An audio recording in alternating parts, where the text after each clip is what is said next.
तो स्टूडेंट्स अब हम लोग नेक्स्ट क्वेश्चन पर चलेंगे और ये क्वेश्चन है इफ़ ये आईआईटी मेंस का क्वेश्चन है। आईआईटी मेंस में ये क्वेश्चन आया हुआ है, बहुत ही आसान क्वेश्चन है।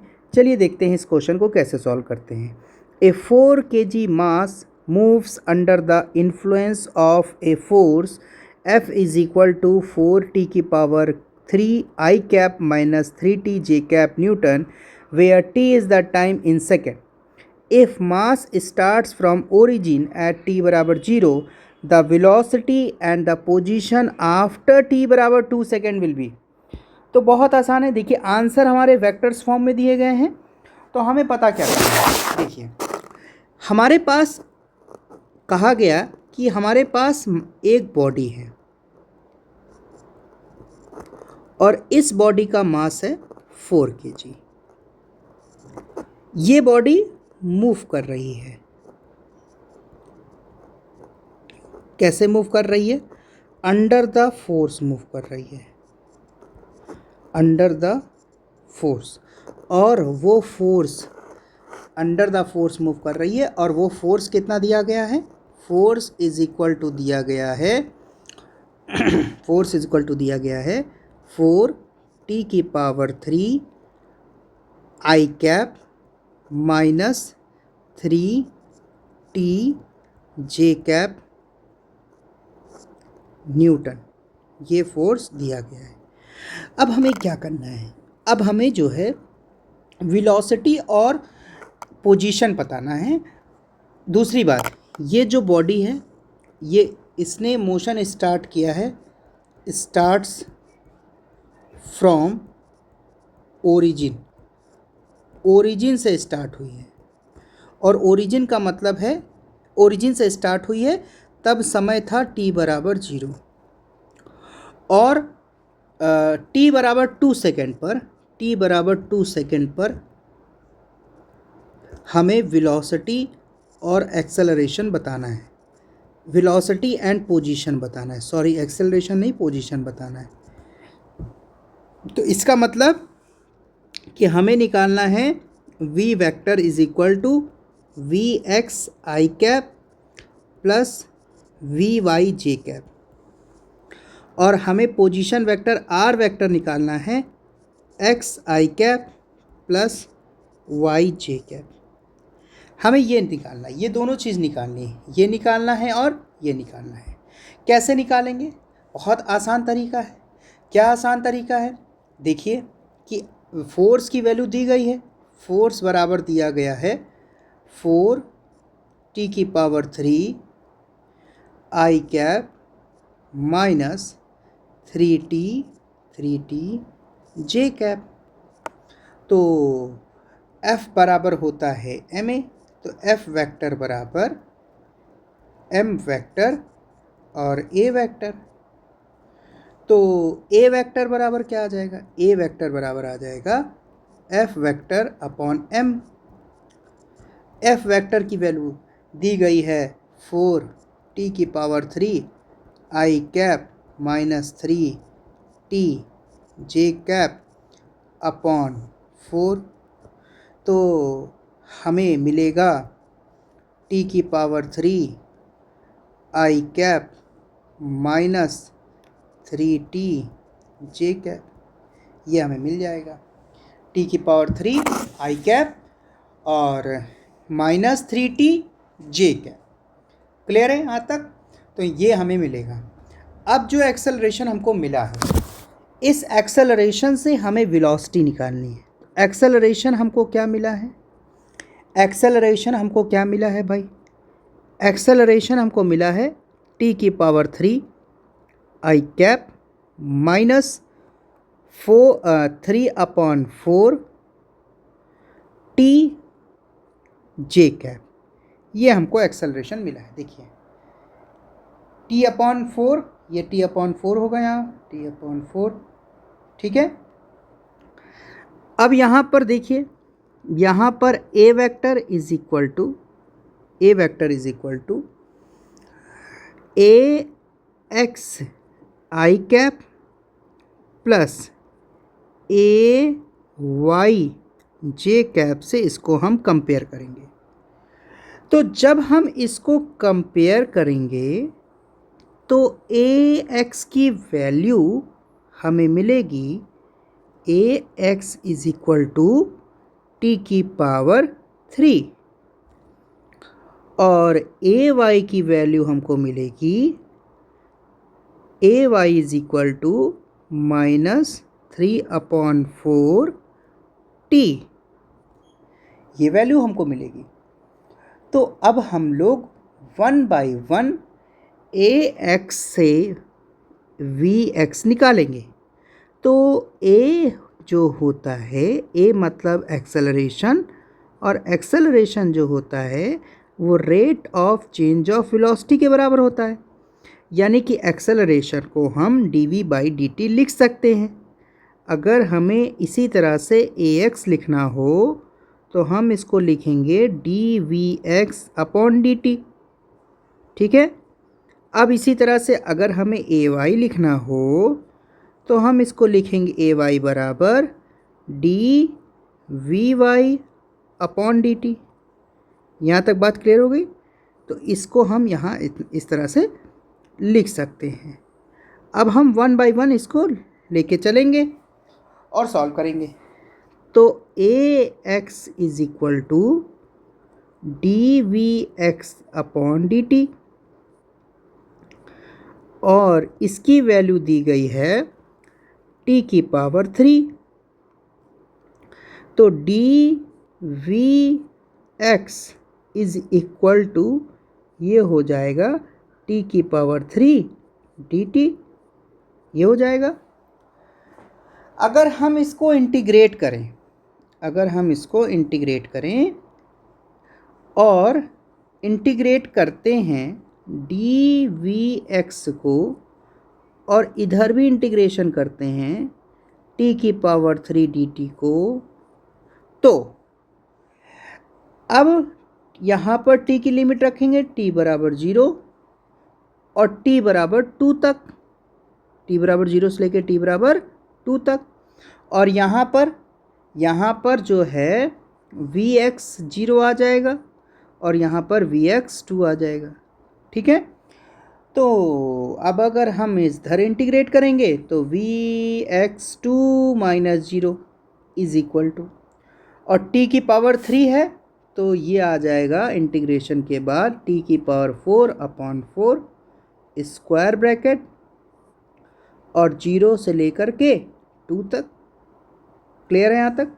तो vx2 इज इक्वल टू कितना आ रहा है, आएगा 16/4 जो कि वैल्यू आ जाएगी 4। ठीक है। यहाँ तक बात क्लियर हो गई। अब हम दूसरे स्टेप की बात करते हैं।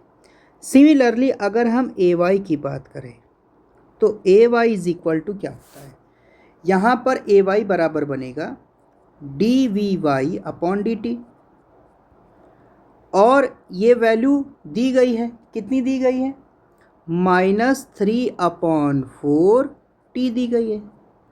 सिमिलरली जैसे हमने बगल में किया था वैसे यहाँ पर भी करेंगे, dvy बराबर 3/4 t और ये आ गया dt।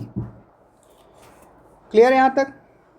अब इसके बाद सेम कि हम दोनों तरफ इंटीग्रेशन करेंगे, y1 बराबर 0 क्योंकि आपका dvy ये हो गया और dy2 लिमिट लगा दिया, इंटीग्रेशन माइनस बाहर कर दिया, इंटीग्रेशन 3/4 t dt और लिमिट कहाँ से कहाँ तक लगेगी, लिमिट लगेगी यहाँ पर 0 से लेकर के 2 तक। अब इसको हम लोग सॉल्व करेंगे तो vy2 बराबर हमें क्या मिलेगा, -3/4 बाहर निकाल देंगे। क्लियर है यहाँ तक। और ये जो t का इंटीग्रेशन है तो t का करेंगे तो t² 2 आ जाएगा। क्लियर है यहाँ तक। और कहाँ से कहाँ तक, 0 से लेकर के 2 तक। ठीक। अब इसमें हम क्या लिख सकते हैं, -3/4 और अब 2 की पावर यहाँ रखेंगे तो 2 इंटू 2/2 हो जाएगा और -0 हो जाएगा और ये हो जाएगा v/2 हो जाएगा। तो v/2 इज इक्वल टू -3/4 और यहाँ पर क्या आ जाएगा, यहाँ पर आ जाएगा 2 आ जाएगा, ऊपर 2 आ जाएगा, ये 2 कैंसिल आउट हो जाएगा और ये 2 1 जा 2 2 2 जा 4 ये आ जाएगा। तो v/2 की वैल्यू हमें मिल गई 3/2। अब अगर हमें vx मिल गया है और vy मिल गया है तो vx और vy के मिलने से हम v वेक्टर बना सकते हैं। वेक्टर v बराबर होगा vx i cap plus vy j cap. तो v वेक्टर बराबर क्या मिला हमको, v वेक्टर मिला 4i कैप प्लस है और यहाँ पर आपका जो आंसर आया है वो माइनस में आया है, -3/2 है तो -3/2 और ये हो गया j कैप। क्लियर यहाँ तक। अब इसके बाद हमें क्या निकालना है, इसके बाद हमको निकालना है r वेक्टर r। तो वेक्टर r निकालने के लिए क्या करेंगे, देखिए वेक्टर r का मतलब है x i cap plus y j cap. और अब आप ये देखिए कि हमें पता है कि vx की वैल्यू दी गई है। vx की वैल्यू जो हमारे पास आई थी वो आई थी, क्या आई थी, t की पावर 4/4 आई थी। और vy की वैल्यू क्या आई थी, vy की वैल्यू क्या आई थी बच्चों, vy की वैल्यू आई थी -3/4 नहीं -3/8 t², ये आई थी वैल्यू। ठीक है, यहाँ तक बात क्लियर हो गई। तो अब यहाँ पर हमें पता है कि what is the velocity is the rate of change of displacement dx/dt। Clear है। तो अगर हम इसमें लिख सकते हैं तो हम इसको लिख सकते हैं dx बराबर v dt और इंटीग्रेट अगर हम करें integration dx is equal to integration v dt। Clear है यहाँ तक। और कहाँ से कहाँ तक, 0 से लेकर के x2 तक, और इसमें कहाँ से कहाँ तक, 0 से लेकर के 2 तक। तो यहाँ पर क्या आ जाएगा, यहाँ पर आ जाएगा x2 - 0 is equal to integration 0 से लेकर 2 तक, और v का मतलब क्या हो गया, t की पावर 4/4 और ये हो गया dt। अब इसको हम लोग सॉल्व करेंगे तो x2 इज इक्वल टू क्या आ जाएगा, t की पावर 5 अपॉन 20 आ जाएगा और स्क्वायर ब्रैकेट और लिमिट लगाएंगे 0 से लेकर के 2 तक। और x2 बराबर हमारे पास जो हमें आंसर मिलेगा वो मिलेगा 8/5। x2 बराबर जो हमें आंसर मिलेगा वो मिलेगा 8/5। सिमिलरली अगर हम vy की वैल्यू निकालें तो इसमें भी वही कॉन्सेप्ट लगेगा कि vy बराबर dy/dt और dy बराबर vy और ये हो गया dt और integration dy is equal to integration vy dt। Clear है यहाँ तक। तो अब अगर हम लिमिट लगाएं कहाँ से कहाँ तक, 0 से लेकर के y2 तक, और यहाँ लिमिट लगा रहे हैं 0 से लेकर के 2 तक, तो ये बनेगा y2 - 0 इंटीग्रेशन 0 से लेकर 2 तक, और vy का मतलब -3/8 t की पावर 2 और ये हो गया dt। अब y2 बराबर क्या आ जाएगा, इंटीग्रेशन करेंगे तो 3/8 को बाहर निकाल देंगे, t की पावर 2 का इंटीग्रेशन करेंगे t की पावर 3/3 आ जाएगा। कहाँ से कहाँ तक, 0 से लेकर के 2 तक आ जाएगा। क्लियर है? तो अब y2 आएगा कितना, y2 आएगा जब हम इसको सॉल्व करेंगे तो -1 आ जाएगा। y2 जो आएगा वो -1 आ जाएगा। तो अब अगर हम यहाँ पर देखिए, हमें x की वैल्यू मिल गई, हमें y की वैल्यू मिल गई।